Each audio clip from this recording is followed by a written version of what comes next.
प्यारे साथियों नमस्कार, स्वागत है एक बार फिर से हमारे इस चैनल पे। आई होप कि आप लोग बेहतर होंगे, स्वस्थ होंगे, ज़बरदस्त होंगे। आपकी तैयारी काफ़ी अच्छी चल रही होगी, जिस भी फॉर्म की आप प्रिपरेशन कर रहे होंगे। ठीक है, चलिए आज आप सभी के लिए जो है एक इन्फॉर्मेशन लेकर के आया हूँ जो कि आप के लिए काफ़ी उपयोगी साबित होगा। जी हाँ दोस्तों, आप सही सुन पा रहे हैं। बिहार एसएससी एक तरीके से तो हम कह ही सकते हैं कि सोई हुई विभाग, जिसको बहुत सारा कुछ कहने पर बहुत सारा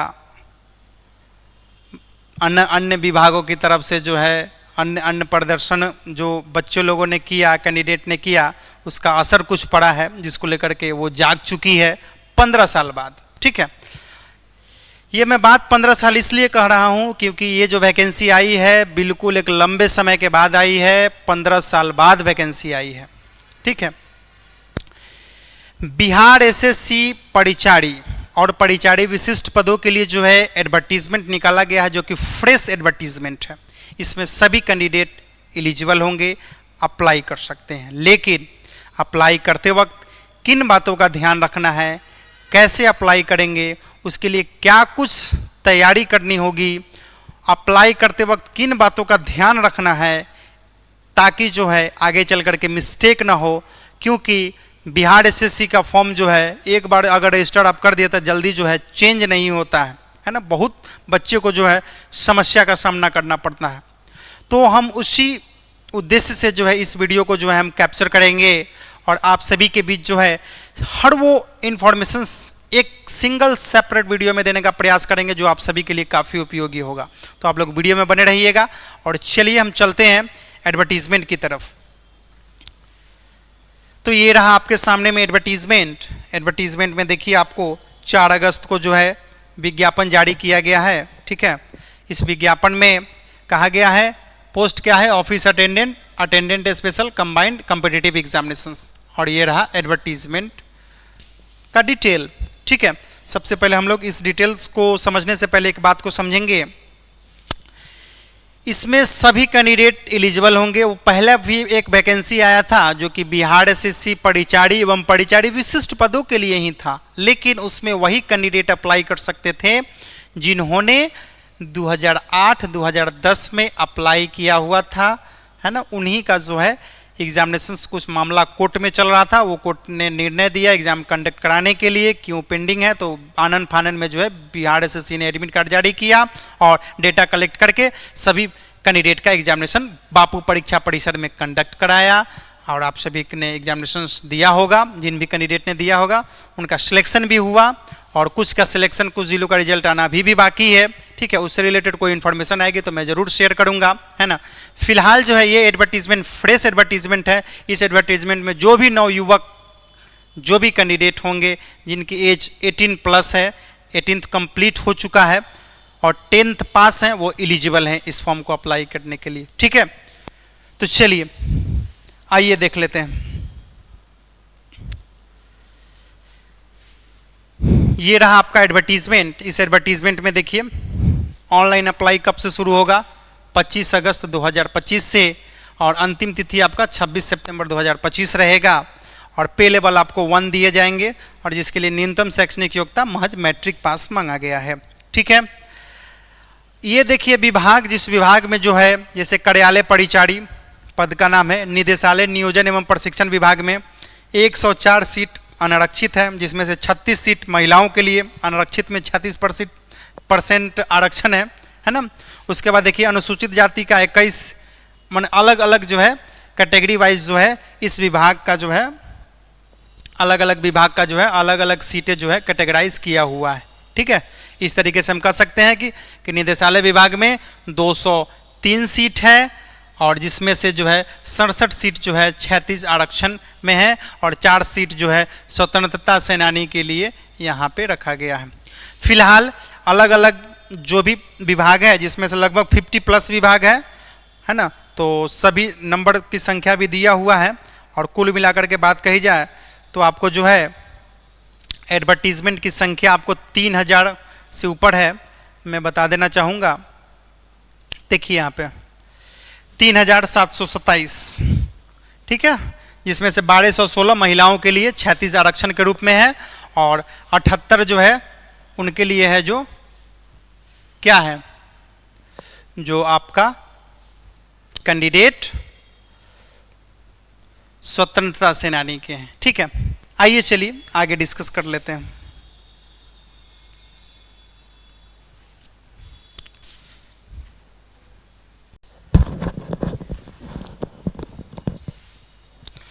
तो देखिए अब जो है यहाँ पे क्या कहा गया है कि वही बात फर्स्ट पॉइंट में आपको नोट के रूप में कहा गया है कि 36 आरक्षण दिया गया है, जिसमें से 1,216 पद जो है महिलाओं के लिए आरक्षित है और कुल पद जो है 3,727 है। ठीक है, और राज्य के मूल निवासी जो भी कैंडिडेट होंगे उनको 36 आरक्षण दिया जाएगा। और तीसरा में नोट में किया गया है कि महिलाओं को आरक्षण 35%, 36 आरक्षण अनुमान्य है जो मूल निवासी होंगे बिहार के। ठीक है, इस पॉइंट को आप लोगों को समझ लेना है। और चौथा जो पॉइंट है जो कि काफ़ी ही इम्पोर्टेंट और ध्यान देने योग्य पॉइंट है, आइए देखिए क्या कहता है। इस पॉइंट में ये बात कहा गया है कि ये जो रिक्तियां हैं आगे चल कर के घट बढ़ सकती है, क्योंकि इसमें बहुत सारा विभाग ने जो भी रिक्तियां दिया है उसको जोड़ करके एक साथ दिखाया गया है। अगर किसी कारणवश अगर कुछ रिक्तियां अगर आती है किसी भी विभाग में और तो उसमें जो है इसमें ऐड ऑन किया जा सकता है। तो ये आप भूल बिल्कुल नहीं करना कि 3,727 पोस्ट है तो उतना ही होगा, वो बढ़ भी सकता है ना। तो इस चीज़ को जो है काफ़ी ध्यानपूर्वक समझना है। और यहाँ पे देखिए बात पूरा डिक्लेयर कर दिया गया है। अब देखिए न्यूनतम शैक्षणिक योग्यता आपको बता दिया गया है कि मैट्रिक पास है। उम्र सीमा की गणना जो है आपको 1 अगस्त 2025 से किया जाएगा, जैसा यहाँ पे मेंशन किया हुआ है ना। न्यूनतम उम्र सीमा आपको 18 वर्ष होनी चाहिए और आरक्षण जो है SC ST को मिलेगा 3:5 का रेशियो है ना। अब कुछ पॉइंट जो है यहाँ पे मेंशन किया गया है जो कि सरकारी सेवक होंगे और संविदाकर्मी होंगे जिन्होंने इंटरेस्ट जगाया कि भाई हमारा एज बचा हुआ है तो हम इस फॉर्म को अप्लाई करते हैं तो हमको क्या कुछ लाभ मिलेगा। जी हाँ, बिल्कुल आपको भी लाभ मिलेगा अगर आप सरकारी सेवक हैं। तो देखिए यहाँ पे बिहार सरकार के सरकारी सेवकों को सेवा में आने के उपरांत ही उनकी पूरी अवधि में से आयोग द्वारा आयोजित प्रतियोगिता परीक्षा में सम्मिलित होने के लिए अलग अलग अधिकतम कुल 5 अवसर दिए जाएंगे। ठीक है, अगर आपने 5 अवसर बचा करके रखा है तो आपको मौका दिया जाएगा। ठीक है, तीसरा पॉइंट में यह बात कहा गया है कि बिहार सरकार के सरकारी सेवकों को प्रतियोगिता परीक्षा में भाग लेने के लिए नियमित नियुक्ति हेतु तो निर्धारित अधिकतम आयु में 5 वर्ष की छूट दी जाएगी। ठीक है, देखिए यहाँ पे 5 वर्ष की छूट दी जाएगी, परंतु उक्त आयु सीमा की छूट की अवधि में प्रतियोगिता परीक्षा में शामिल होने की अनुमति तभी दी जा सकेगी जब उनके द्वारा तब तक अधिकतम 5 अवसरों का उपभोग नहीं किया गया हो। ठीक है, तो इस पॉइंट को आप लोगों को ध्यान दे देना है। ठीक है, सामान्य प्रशासन विभाग बिहार के संकल्प विज्ञापांक 962 दिनांक 22 जनवरी 2021 के आलोक में दिव्यांगों को जो है 10 वर्ष की छूट दी जाएगी। वही NCC कैंडिडेट के लिए जो है उनको भी यहाँ पे नियुक्ति के लिए जो है उनको भी वास्तविक उम्र में उतने दिन घटा करके जो है उनको भी यहाँ पे यानी कि एज में उनको भी बेनिफिट मिलेगा। ठीक है, अब देखिए क्या कहा गया है। कार्मिक एवं प्रशासनिक सुधार विभाग बिहार सरकार के पत्रांश संज्ञातना के आलोक में भूतपूर्व सैनिक को उम्र 3 वर्ष तथा प्रतिरक्षा सेवा में बिताई गई सेवा अवधि के योग्य के समतुल्य रियायत दी जाएगी। अगर आपको यहाँ पे भूतपूर्व अगर आप सैनिक रह चुके हैं तो आपको भी यहाँ पे मौका मिलेगा। भूतपूर्व सैनिक एवं कमीशन्ड ऑफिसर्स यानी कि ECOs एंड SFCOs सहित श्रेणी के पदाधिकारी भी उक्त प्रतियोगिता परीक्षा के आधार पर भरे जाने वाले पद के लिए आवेदन दे सकते हैं। इस पद पर उच्चतम आयु सीमा 5 वर्ष तक का आयु का उनको भी जो है लाभ उन्हीं भूतपूर्व को मिलेगा जो कमीशन ऑफिसर्स होंगे। ठीक है, इस बात को यहाँ पे कहा गया। तो देखिए यहाँ पे एक तरीके से जो है सैन्य सेवा में भी जो भी कैंडिडेट होंगे उनको भी यहाँ पे मौका मिलेगा। देखिए सैन्य सेवा में विमुक्त ऐसे उम्मीदवार जिन्होंने उच्चतम आयु सीमा में स्थिरीकरण का लाभ का दावा किया हो, सक्षम पदाधिकारी से सैन्य सेवा से विमुक्त होने अथवा ऑनलाइन आवेदन करने की अंतिम तिथि से 6 महीने के भीतर विमुक्त होने वाले हों, उनका प्रमाण पत्रों की समीक्षा के समय अनिवार्य रूप से प्रस्तुत करेंगे, अन्यथा उनकी उम्मीदवारी निरस्त कर दी जाएगी। ठीक है, तो ये बात उन लोगों को लिए किया गया है जो सैन्य लोग हैं और वो इसमें अप्लाई करेंगे। ठीक है, अब देखिए उक्त परीक्षा के लिए ऑनलाइन आवेदन जो है आपको लिया जाएगा, जो कि बिल्कुल सही और सटीक होना चाहिए। कास्ट का जो है जो भी व्याख्या करेंगे वो बिल्कुल सही होना चाहिए, है ना। और एग्जामिनेशंस की बात कही गई है दूसरा पॉइंट में, एग्जामिनेशन जो है आपका एमसीक्यू बेस्ड क्वेश्चंस रहेगा, जिसमें आपको 100 क्वेश्चंस रहेंगे 400 नंबर के। एक क्वेश्चन 4 नंबर का रहेगा, वहीं गलत क्वेश्चंस टिक करने पर जो है आपको 1 मार्क्स कटेंगे, यानी एक तरीके से कह सकते हैं कि 1/4 आपका निगेटिव मार्किंग रहेगा। ठीक है, तो ये पॉइंटेड यहाँ पे क्लियर हुआ।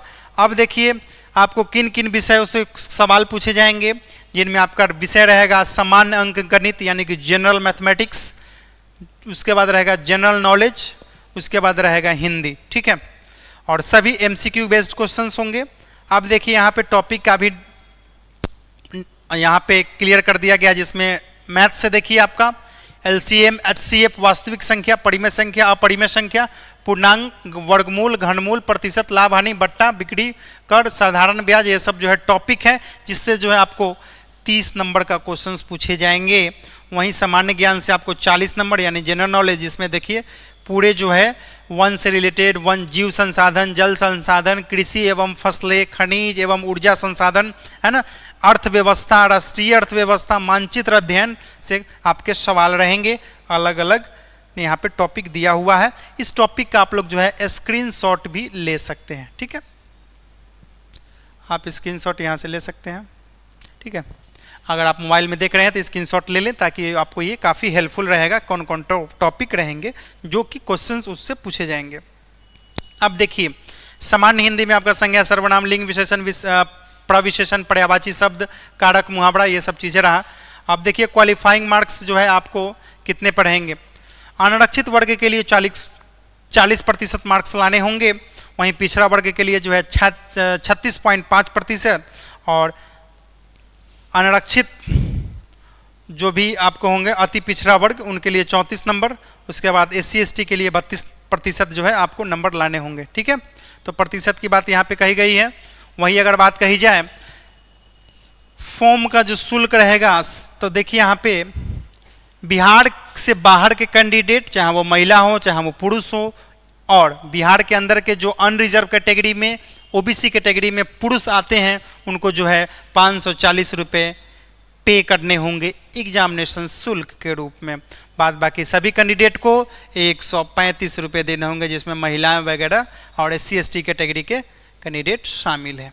ठीक है, और आज 15 अगस्त था, तो माननीय मुख्यमंत्री श्री नीतीश कुमार जी ने मंच के माध्यम से जो है सभी विद्यार्थियों के लिए जो है एक छोटा सा उपहार दिया है, जिसमें यह बात कहा है कि फॉर्म का जो फीस रहेगा घटा करके एक फिक्स, जिस तरीके से SSC का है 100 रुपये, उसी तरीके से जो है बिहार SSC का भी, और बिहार SSC ही नहीं और भी अदर जो भी बिहार के कंपटीटिव एग्जामिनेशंस हैं उनकी फ़ीस 100 रुपये कर दी जाएगी। और ये काफ़ी मैं समझता हूँ कि उन कैंडिडेट के लिए हेल्पफुल होगा जो कि फॉर्म फीस के कारण फॉर्म अप्लाई नहीं कर पाते हैं। ठीक है, तो ये मैं इस बातों की सराहना करता हूँ, है ना, कि ये जो निर्णय लिया गया है बिल्कुल विद्यार्थी के पक्ष में निर्णय लिया गया है, और ये स्टूडेंट के पक्ष में काफ़ी अच्छा विचार किया गया है। ठीक है, अब देखिए यहाँ पे आपको ऑनलाइन आवेदन करना है। ऑनलाइन आवेदन करते वक्त जो है आपको आरक्षण वगैरह जो है उन्हीं उम्मीदवारों को मिलेगा जो कि अस्थायी निवासी बिहार राज्य के हैं, और बिहार के बाहर का विद्यार्थी होंगे तो उनको जो है नहीं मिलेगा। और आरक्षण का दावा करने वाले विवाहित महिला, देखिए यहाँ पे आरक्षण का दावा करने वाले जितने भी विवाहित महिलाएं जो कि इस फॉर्म को अप्लाई करेंगी, उनका जाति क्रीमी लेयर रहित प्रमाण पत्र उनके पिता के घर के एड्रेस पर होना चाहिए। पिता का नाम उसमें अंकित होना चाहिए, पिता के घर का एड्रेस, न कि पति का। ठीक है, न कि पति का, इस बात को ध्यान दे देना है। ठीक है, पति का अगर होगा तो आपको जो है वहाँ पे आरक्षण का लाभ नहीं मिलेगा। इस बात को आपको ध्यान दे देना है, ठीक है।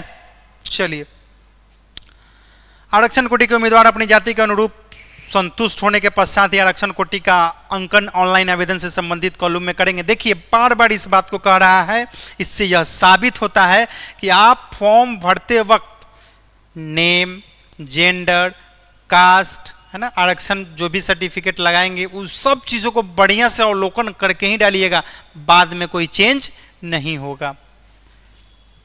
चलिए, और बाद बाकी ये सब जो है ब्रीफिंग है जो कि आप लोग पढ़ सकते हैं, है ना। और आगे जो भी अपडेट आएगा हम आपको अपडेट देंगे। फिलहाल जो है मैं बता दूं जाते जाते फिर कि ये जो फॉर्म है आपका 25 अगस्त से अप्लाई होना शुरू होगा। परीक्षा शुल्क जमा करने का अंतिम तिथि आपका 24 सितंबर है। वहीं ऑनलाइन आवेदन भरने की जो है 26 सितंबर है, ठीक है। तो आप लोग इस डेट को ध्यान दे देंगे।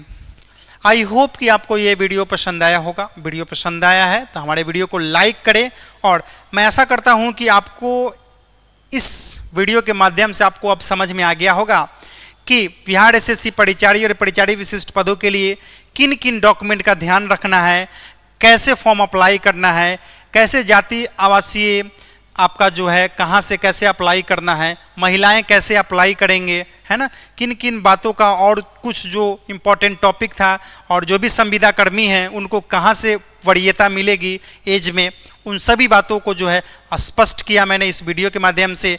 आई होप कि आप इन सभी बातों को समझ गए होंगे और अब आप क्लियर हो गए होंगे, और आप अप्लाई जिस दिन से शुरू होगा आप लोग अप्लाई करेंगे, ठीक है। तो चलिए चलते हैं। वीडियो में बने रहने के लिए आप सभी का बहुत बहुत धन्यवाद।